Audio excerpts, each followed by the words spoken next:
Welcome to Taking Care of Lady Business, where we put the business back in lady business. Hosted by Jennifer Justice, founder and CEO of the Justice Department, a management strategy and law firm that works with female and woke male entrepreneurs, executives, talent, brands, and creatives to build and maximize their wealth, focusing in the areas of tech, consumer product, finance, media, entertainment, and fashion. Jennifer interviews entrepreneurial women who have done it all, who will be sharing their secrets on all things business, especially as a woman. These highly successful women will share strategies and insights, including what not to do and what it takes to win. And now, here's your host, Jennifer Justice. Hi, everyone. Welcome to Taking Care of Lady Business, where we're putting the business back into lady business. Today, I have Kristin O'Keeffe Merrick.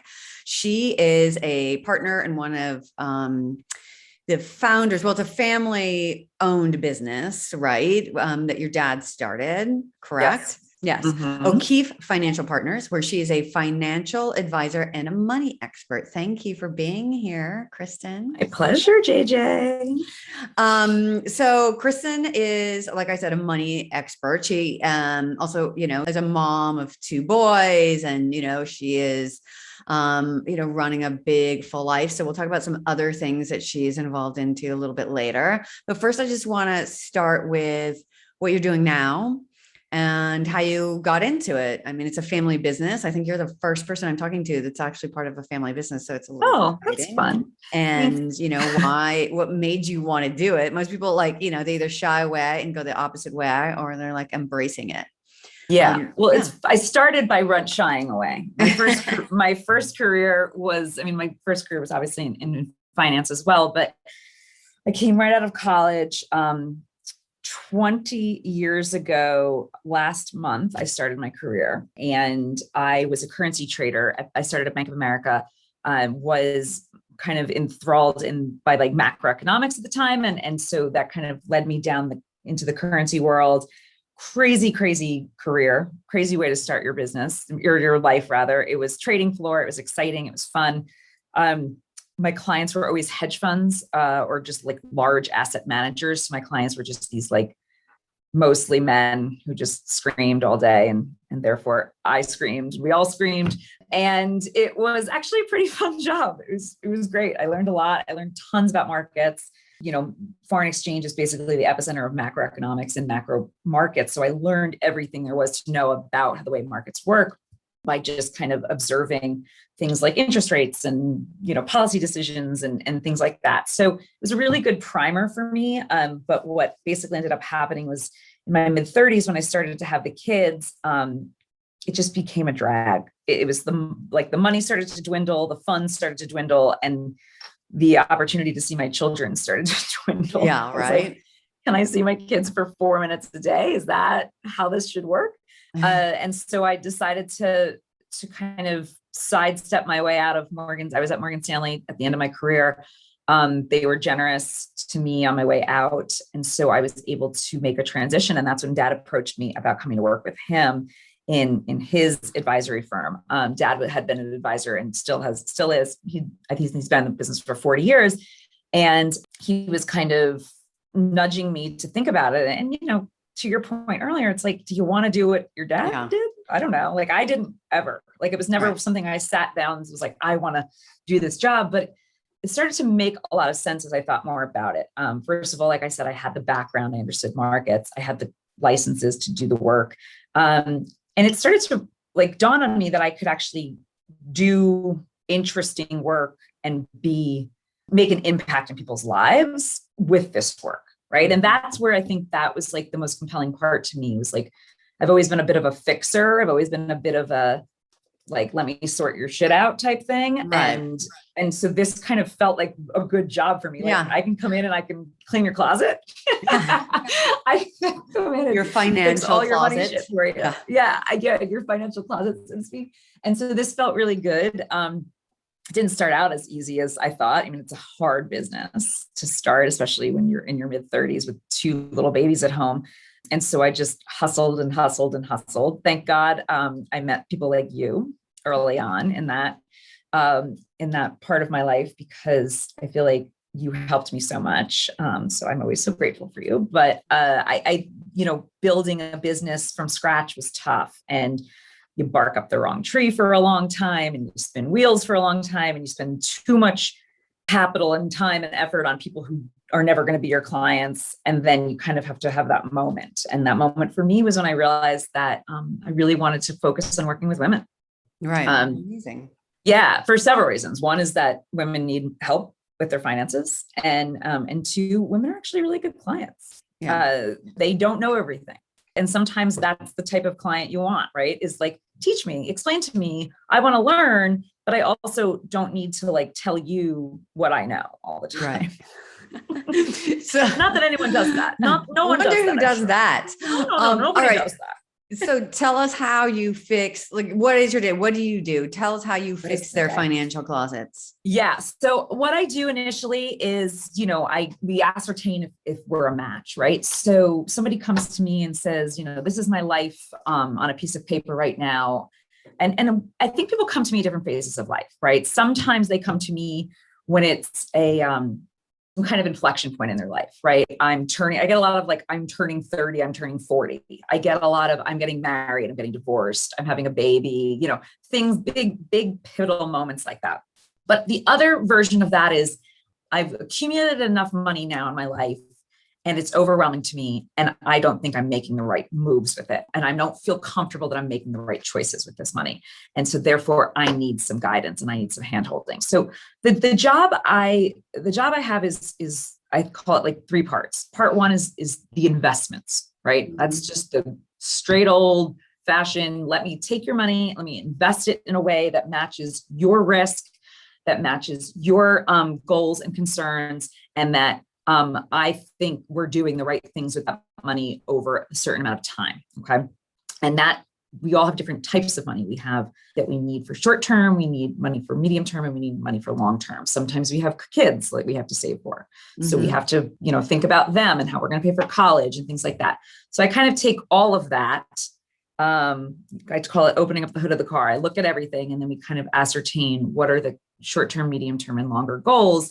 And then how we allocate that money and what risk buckets we put that money in, depending on timeline. And of course, like what I call your gut, right? How risk averse are you? Are you risk seeking? Are you risk averse? Are you too risk averse? And do we need to have a big girl talk about that? Right. Right. Because that's a big problem with okay. And so let's put a pin in that risk averse, because I think that goes into you're talking about like probably putting in savings and that kind of stuff. Okay. Yeah. Like too much savings, right? Like I have $150,000 in my checking account. And why do you have that? Because I don't know what to do with it. I'm afraid to see it go somewhere. I'm afraid to do something with it. Part two of what I do is the planning aspects. And that means different things to everyone, right? It depending on your stage of life, depending on, your situation. Are you a single 35-year-old who wants to buy an apartment? Are you a married 45-year-old who has 5 kids and a dog? Those things look very different, right? So ascertaining what your planning needs are. Do you have a will, an estate plan? Do you have insurance? Do you need life insurance? Do you have disability insurance? Are you properly saving for college on the right timeline to actually have the money you need when your kids go to college and it costs $500,000? Because that's what it's going to cost, right? You know that, right? Each one of our kids is going to be $500,000. Yeah. Except I'm not on that plan right now, just so you know. I am a victim of my. I can get you on it, JJ. I mean, I'm sort of, but not. Like, I think it's important to be real and vulnerable and say, like, I know I'm messing up. I don't practice what I preach all the time. No, I always support women. I just sometimes don't support myself. You just don't support yourself sometimes, but I think that's what we all do, right? Yeah, exactly. And then the third part of what I do, I call it like the je ne sais quoi of me being me, which is like me just kind of like being up in your shit, right? Yeah. So that's like, I'm trying to refinance my house, and I need you to walk me through that, Kristen. I need you to handhold me. Kristen, I need resources. I need a good accountant. I need a good state attorney. I need I don't know, whatever people need in their life. I got a call the other day. Can we buy appliances? yeah, you can buy appliances, go buy yourself a new dishwasher, you're good. So there's a lot that kind of falls into that third kind of bucket of what I do, which is a little bit hard to even describe. I think it does differentiate me a bit from most people in this business because I have a tendency to be a lot more like financial quarterback CFO type person in your life than just like an advisor. You know, like I really don't want you to make really any moves financially without talking first. And that includes like changing jobs, right? Like I want to see your comp package before you accept it. I want to be able to like explain to you the pitfalls and pros and cons of the new job versus, you know, the old job. So there's a lot that kind of falls into what I do. But again, the primary goal is to grow your wealth and make sure that you're kind of checking all the boxes that you need to check kind of through this journey. Right. Amazing. And then, so when people come to you, is there a certain minimum amount of money that they have to have? Good question. So again, it's my business. So I make that determination kind of based on various factors, right? So what I try to do is anyone who comes to me, I try to help them in some capacity. Right. If they don't have assets, I can still try to guide them, and we can do that based on a session or two, or you can, you know, it really does depend on each personal situation. I have a kind of rough minimum that I try to stick to, but sometimes people don't come in below the minimum and I'm interested in them, right? And I'm like, you know what? You're going to make more money down the road. We'll worry about your minimum and other. We're just putting the minimum aside and we're just going to figure it out. And so I've done that a lot in the last few years, and it's worked out for the most part. Yeah. Because that's what I find. It's like back to what you're talking about, you know, and putting your money in savings. And it's like, I find that women just don't even know at what amount, you know, whereas a guy's like, I have $5,000, make it into 5 million. You know, women are like, I have $100,000. I don't really know what to do with, but you know, I don't want to waste your time. And it's like always, right? I don't want to waste your time. And it's like, I don't want to waste your time. It's like, I get it in mine too. It's like, look, you'll pay me, you know, that's, you know, I'm not doing anything for free. I'm trying to train people, and women in particular, that we have to pay each other. We have to hire each other. We have to do all those things. Because that's what makes, you know, our financial world go around and makes it easier for us to have choices. But ultimately, like, ask the questions. Maybe you don't have enough money right now, but okay, maybe you will in a year, you know? Exactly. And so let's not waste it by letting it sit in savings. You want to talk a little bit about that so women understand? Yeah. I think just to kind of, you know, finish that thought, I think that, women have I think people in general have like the main basic understandings that you need like a savings account with money in it. And you should probably be making some kind of contribution towards retirement. And there's a lot of fear about this, like, I've accumulated X amount of money and I need to do something with it. This is like the number one call I get. What do I do with this 25 grand, 50 grand, 150 grand that I've accumulated and I don't actually know the next step? So this is an interesting jumping off point to kind of, you know, risk. And listen, risk is a funny thing. Everybody has their own level of it. I just had a call with somebody and I was like, you know, it's about gut, right? So risk at its core, I always said when I was a trader, I was really like, I had like a pretty weak gut. Like I would put on a position and then like 15 minutes later, I'd be like, I'm going to puke. I'm down $500, puke city. Here we go. And it just wasn't my jam. Like short-term risk was not for me.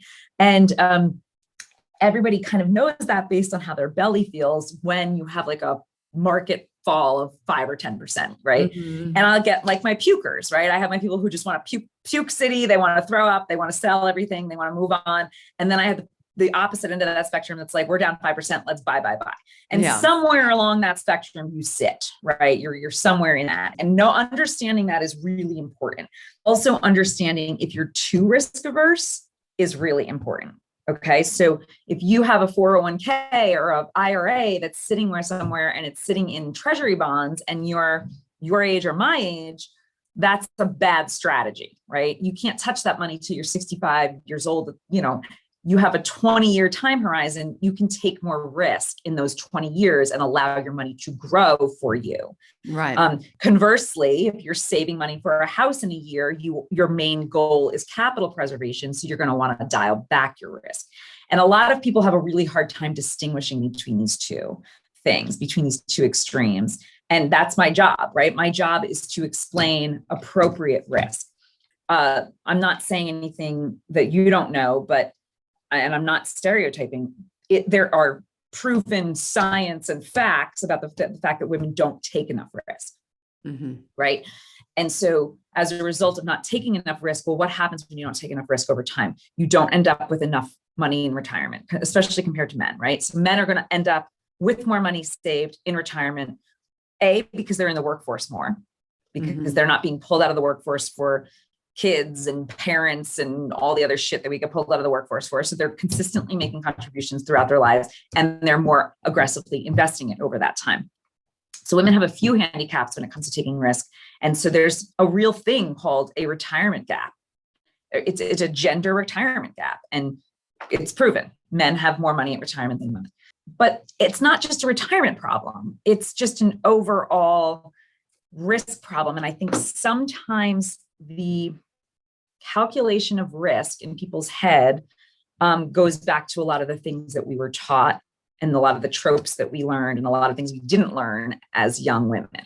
And so I think there's a lot of kind of bad lessons that we were taught as either teenagers or in our young 20s about not seeking enough risk. To your point, a guy with $5,000 is like, I want to make $5,000 turn 5 million. And then a woman's like, I have $5,000. I better put it in my emergency savings fund and not touch it for the next 100 years. Right. And I mean, listen, I could like go on for days about why that is, but the fact is, it is what it is. It's real and it exists. And so my like number one goal in life is to get women to understand risk and to make appropriate decisions with me or with someone so that they are making the right moves from the time they start making money, basically.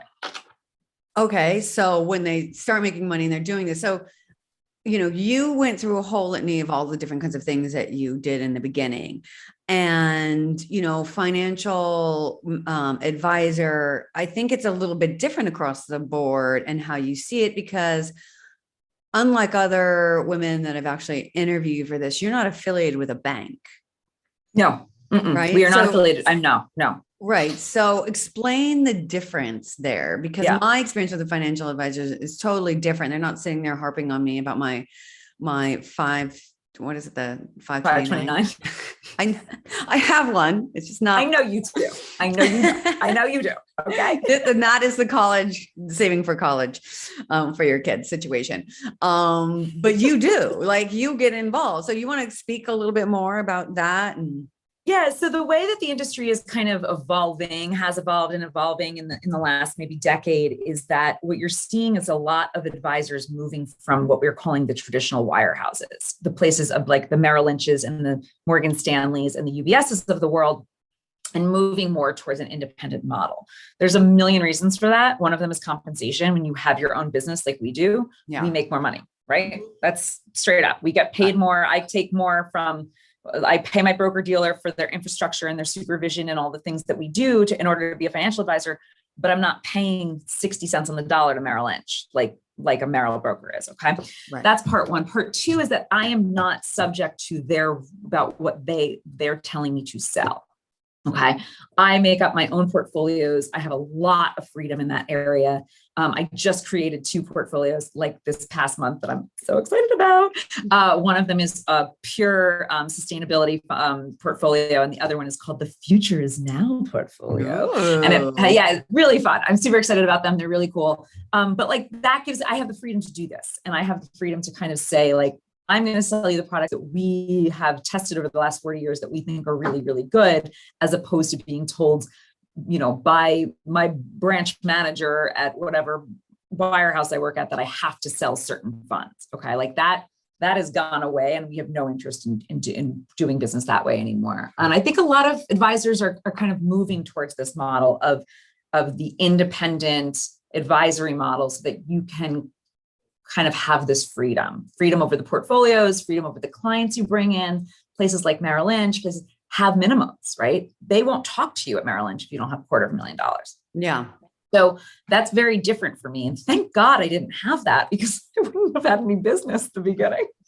Well, especially because, I mean, it's like me, it's like we're representing women who by and large make 80%, 80% of what men make down to 50% of what men make. And that you compound that over time, that is millions and millions and millions of dollars of lost income.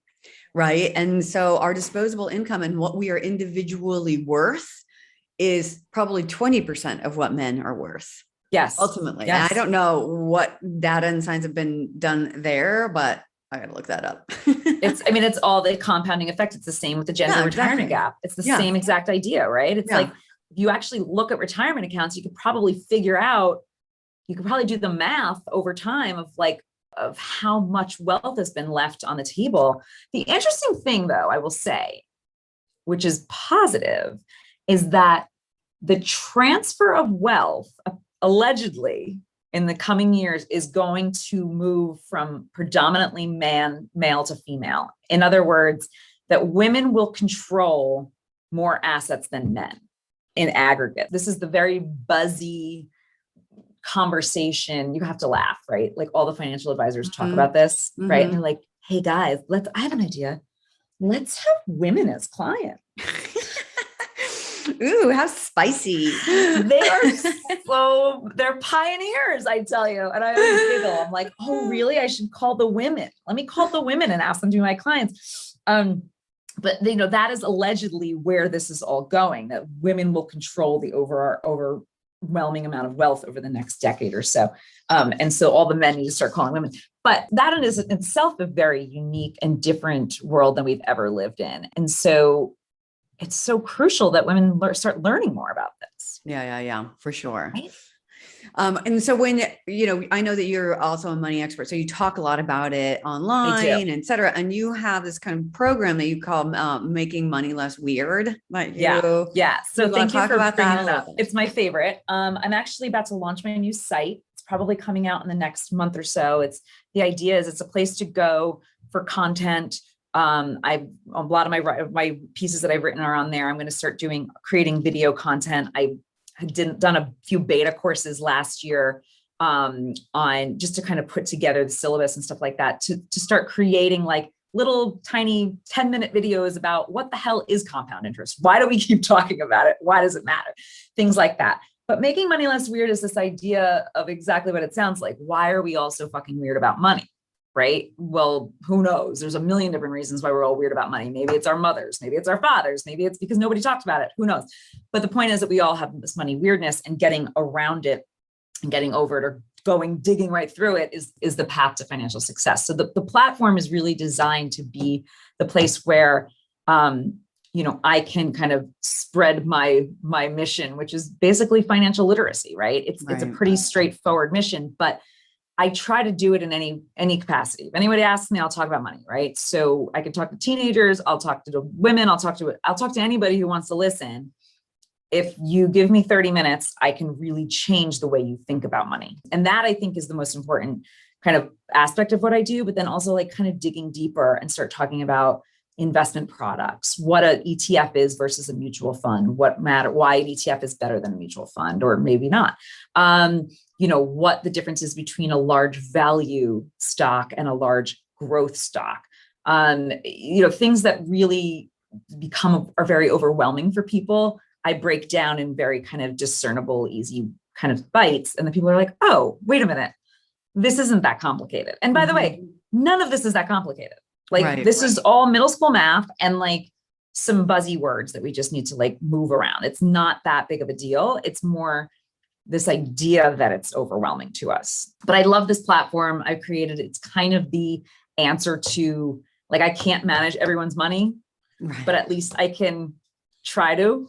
help you in Yeah. some capacity. This is my answer to like helping women. Right? Podcast is like, Absolutely. okay, let's talk about the things that like I can help you, but I can't help all women. So, as you said, I'm referring people to you and to other, female like just represented reps that can help in all aspects of women's lady business. Yes. Yeah. And you are the queen of that. And I think everyone needs to know that you actually do it. You do the work.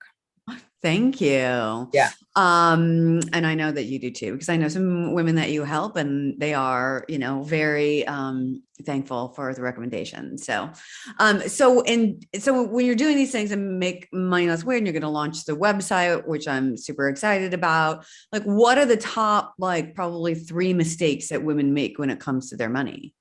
The first is the risk issue. Yeah. Right. Too low of a risk tolerance, not taking enough risk over time. That's definitely number 1.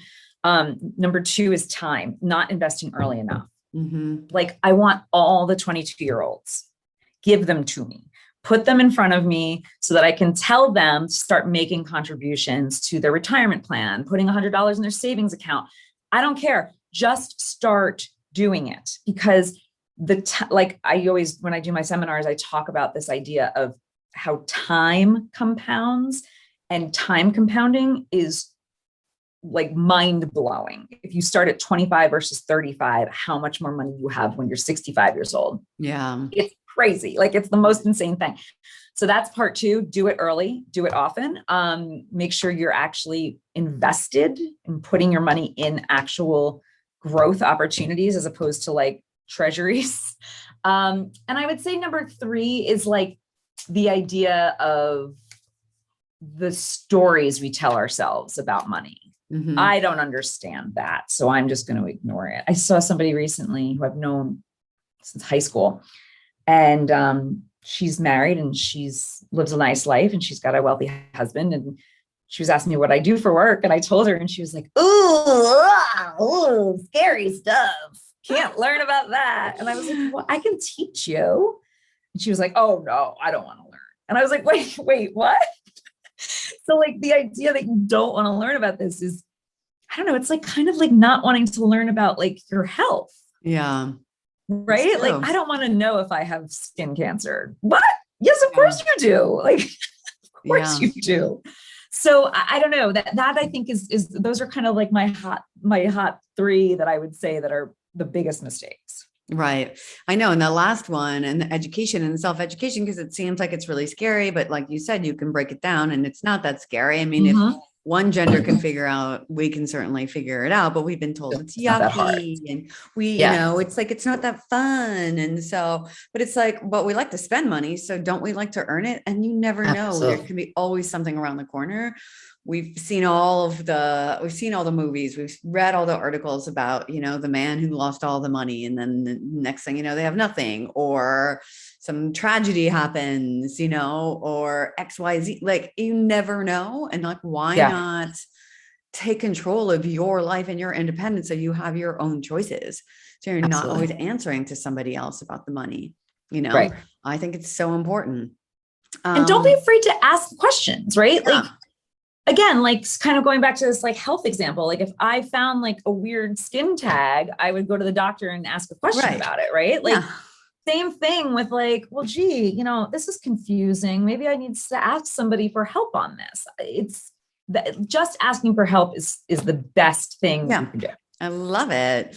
All right. We don't have that much more time, but I know that you have one other thing that you do. Women work fucking hard. They shook us. Tell us a little bit about that. So it kind of started with just a party, which you were an attendee. Yeah. And it was literally a party that we wanted to do for people in the city to come and get together. And we wanted to like show off a friend of ours who was an esthetician. And that's how it started. And it was jokey, because we all do fucking work hard.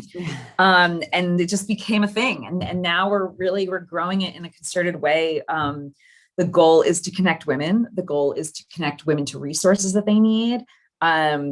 Whether that's a small business owner who is looking for fundraising opportunities, whether that is somebody who needs, to be connected to somebody in PR, but bringing women together city by city, and really trying to bring awareness to the fact that we all need help and we can all help each other. And it doesn't have to be by writing a check. It can just be by buying a woman-owned lip gloss, or, paying attention to where your money's going when you're actually making these purchases. So ideally, we're going back to our February party in New York City, and we're trying to figure out and navigate this stupid pandemic because we really want to go to different cities.